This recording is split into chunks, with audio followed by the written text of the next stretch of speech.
o futuro passado mental do Bolsonaro era um futuro que ele achava que poderia fazer tudo e que ficaria imune. Só como essa expectativa não se resolveu, assim como o Moro ontem viu a sua expectativa do futuro passado que ele tinha de ser ministro da Suprema Corte ruir, né? O que acontece? Ele está enfrentando um processo no qual é decorrência do abuso absoluto que ele cometeu. Então, a sua condenação é quase absolutamente certa. Gostaria de perguntar, Fernando, né? Hoje é um dia importante para a gente. O que você espera desse julgamento do Bolsonaro hoje? Como que você avalia esses preparativos, né, que seguem para daqui a pouco? Bom, primeiro, dizer que eu sempre tenho que fazer uma ressalva de respeito ao Tribunal Superior Eleitoral e à Corte, aos seus ministros, de forma que nós não estamos aqui antecipando votos, dizendo como os ministros vão julgar, mas falando de expectativas e análises. Porque, certamente, os ministros só proferem voto depois das sustentações orais, da defesa, da acusação e etc.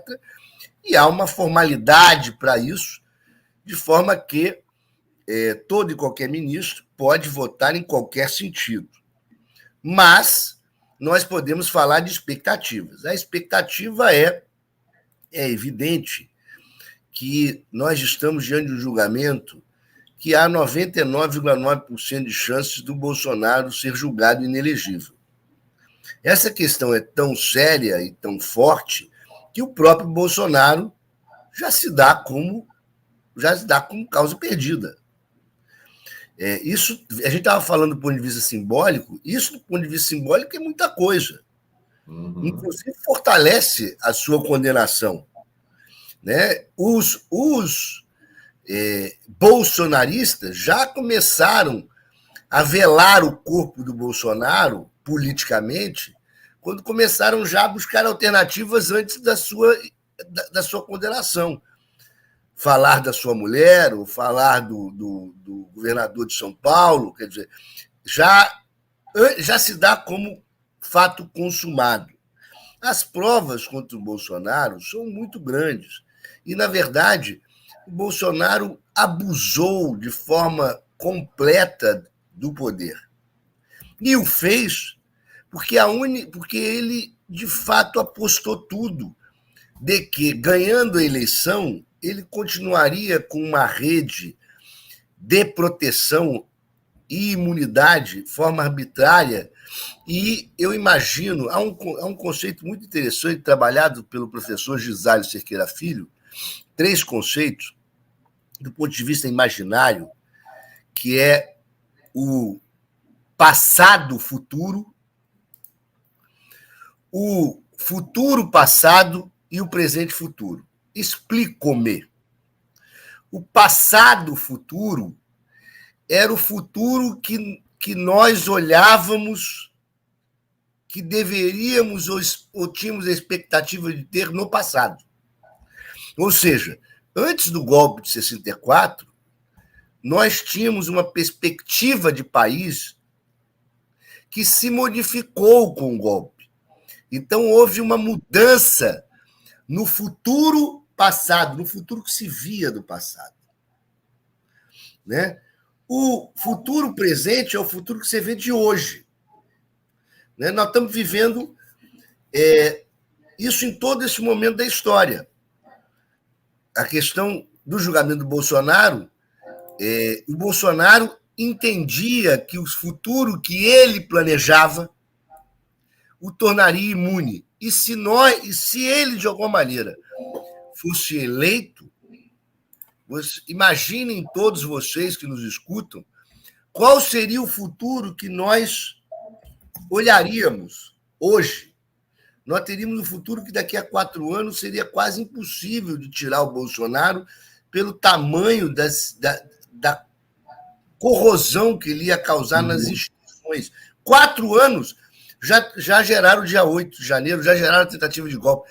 8 anos e nós iríamos estar, provavelmente, realmente numa situação, numa ditadura. Então, o que acontece?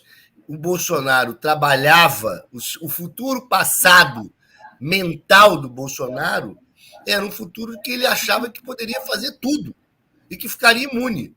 Só como essa expectativa não se resolveu, assim como o Moro ontem viu a sua expectativa do futuro passado que ele tinha de ser ministro da Suprema Corte ruir, né? O que acontece? Ele está enfrentando um processo no qual é decorrência do abuso absoluto que ele cometeu. Então, a sua condenação é quase absolutamente certa. Um aspecto interessante, né, Fernando? Ontem nós tivemos a reafirmação da sentença de que teve um juiz suspeito, né? O discurso do Contarato no Senado, nesse sentido, foi exemplar, né? O país ontem viu o Senado reafirmar a declaração de que Moro era um juiz suspeito.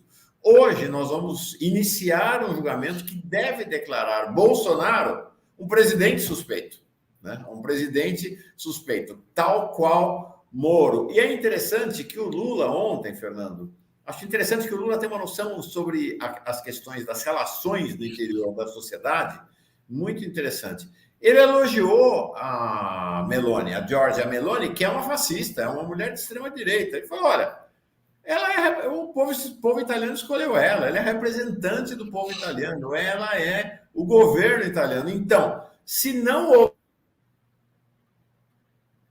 Acho que travou. Voltou.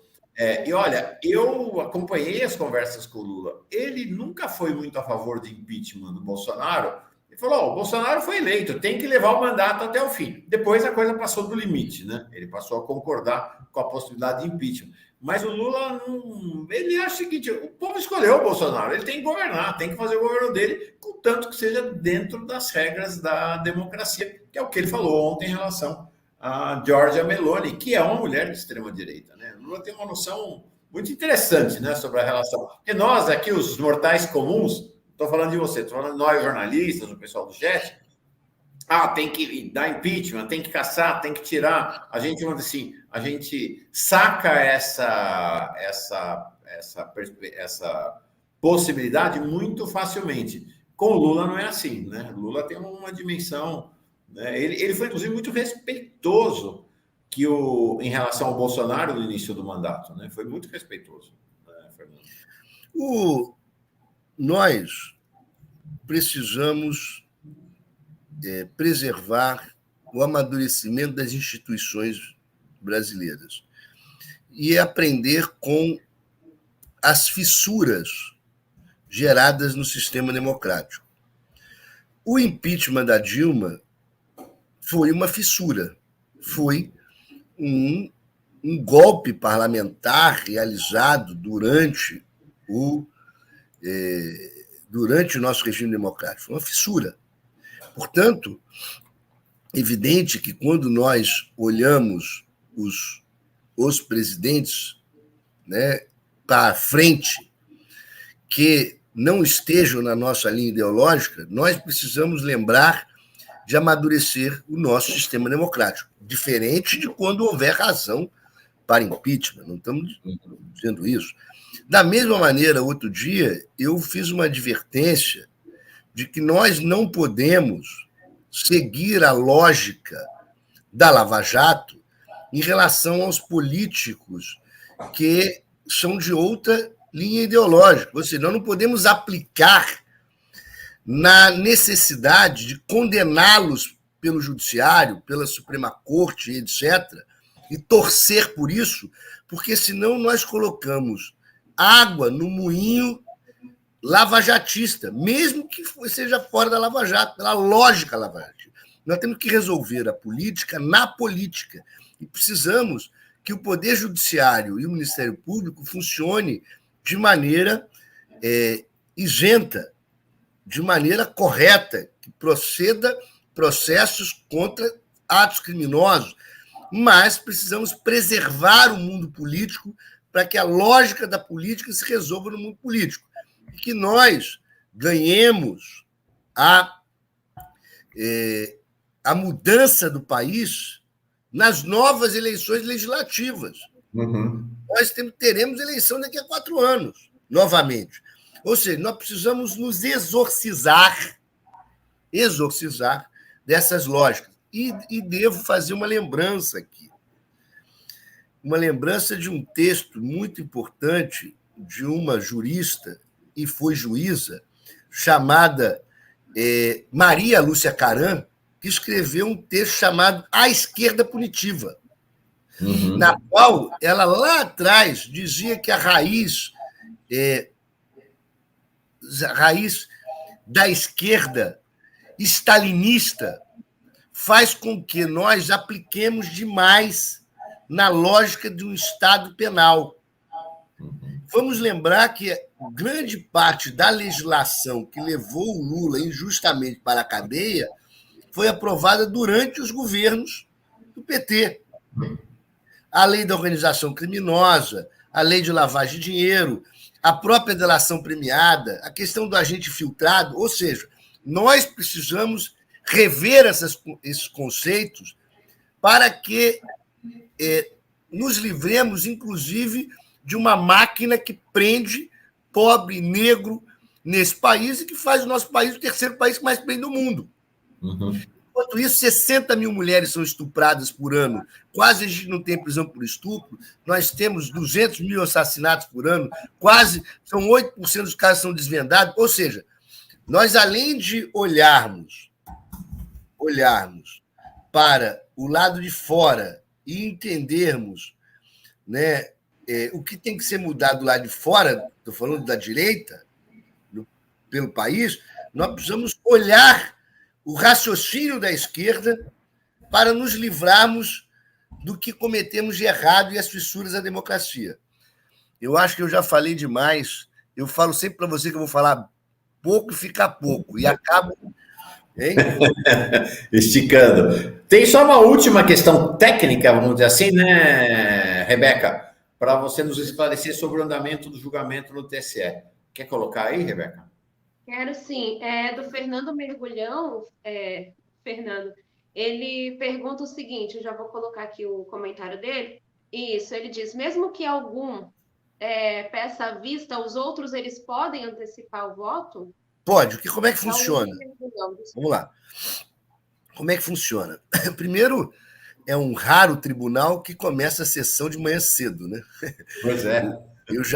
Eu já participei de julgamentos nessa corte, alguns julgamentos, e é muito diferente, porque a maioria dos tribunais começa o julgamento à tarde, e esse começa de manhã cedo, por causa de uma cultura que a maioria dos ministros são de outros tribunais, né?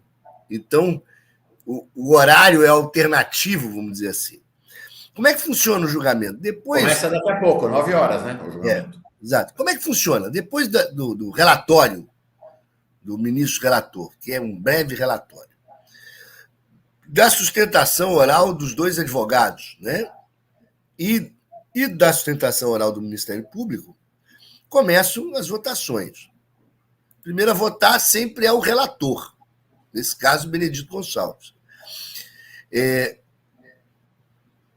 Há uma sequência de votação que está aí colocada, é a sequência exatamente que está aí. Eu coloquei na ordem da sequência de votação aqui, exatamente. Exato. A sequência de votação está acima. Pode qualquer um pedir vista.